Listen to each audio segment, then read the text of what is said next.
Well, I thank you both for those words.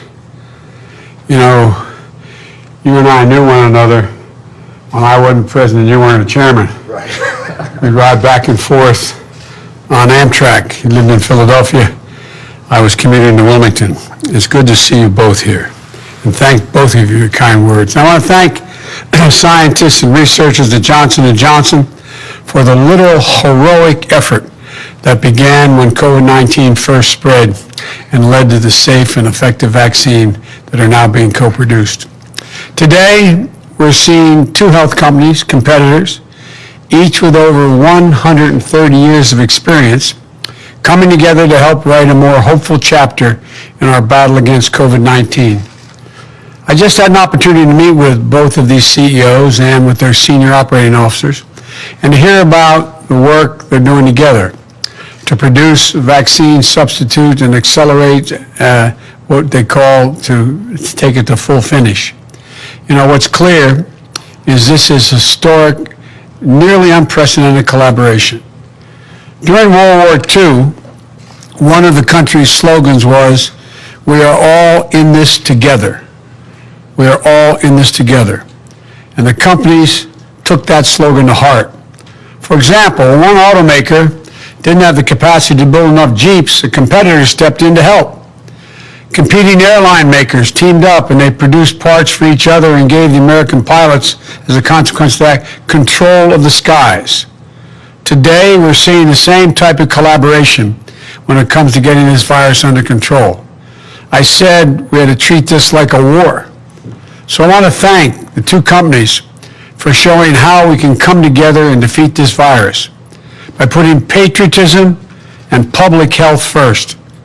And I mean that literally, putting patriotism and public health first.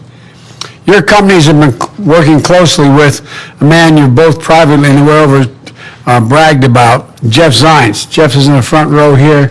I want to thank you, Jeff, and the entire COVID team you put together for the coordination of our COVID-19 response, and Dr. David Kessler and his team at the Department of Health and Human Services.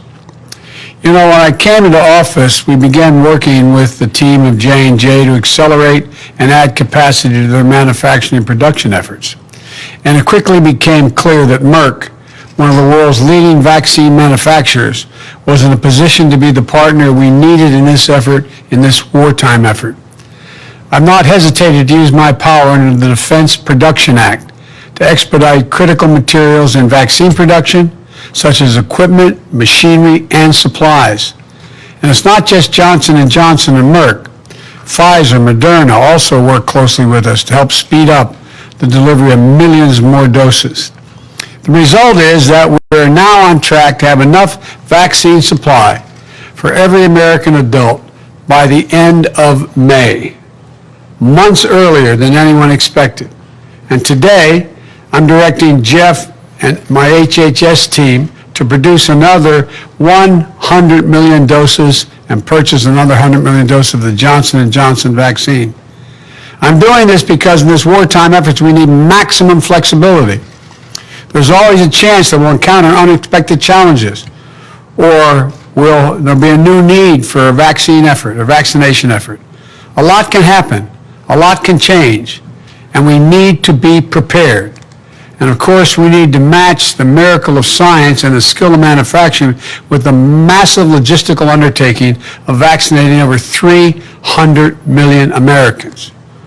Already we have gone from Johnson & Johnson vaccine authorization to shots in the arm in 3 days. I was telling the gentleman, we were at a facility yesterday, a veterans outreach, and there were 3 members of the veterans community getting shots. One was getting of each of the 3 vaccines. And the guy in the middle, a veteran, was getting his, and I was standing about as far away as I am from you, and standing up, and he was sitting down, and as the nurse put it in his arm, he went, J&J, just one.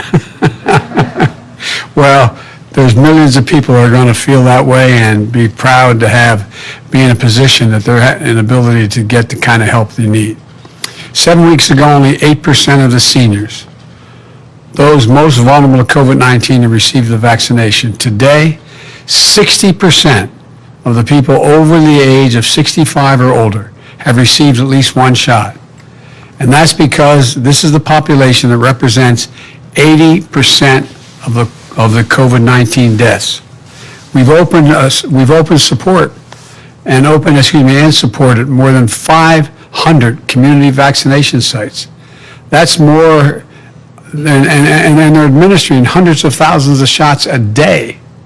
And for folks who aren't near a pharmacy or mass vaccination center, we're deploying mobile clinics like vans that go into places to meet the folks where they live.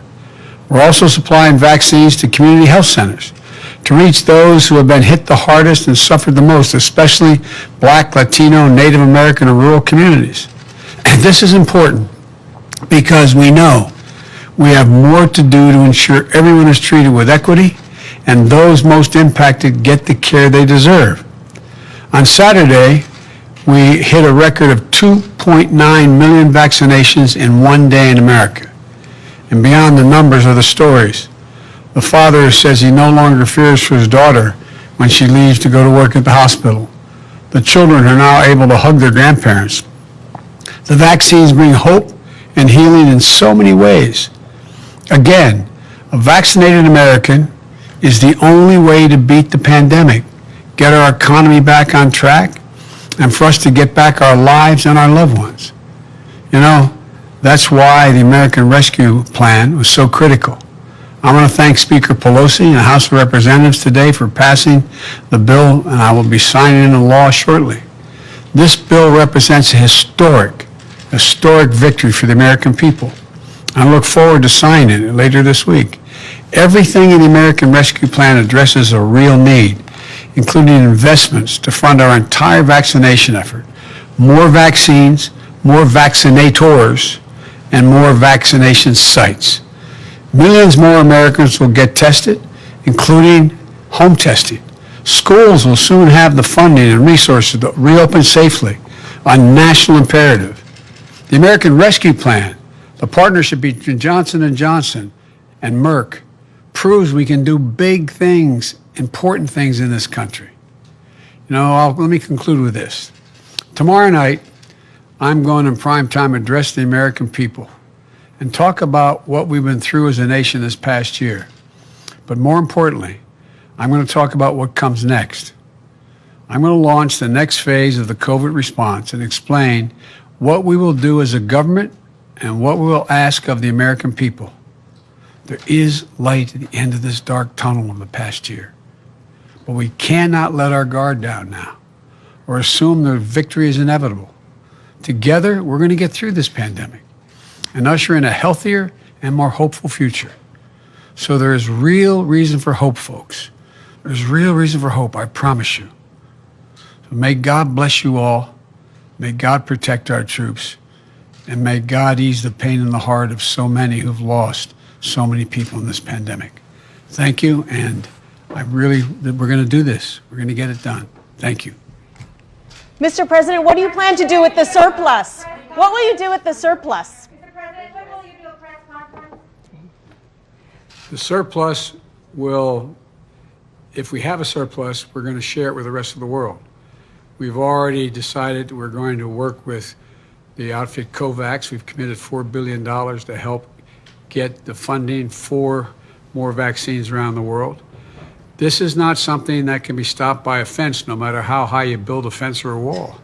So we're not going to be ultimately safe until the world is safe. And so we're going to start off making sure Americans are taken care of first, but we're then going to try to help the rest of the world. Thank you. Is there a crisis at the border, sir? No Republicans voted for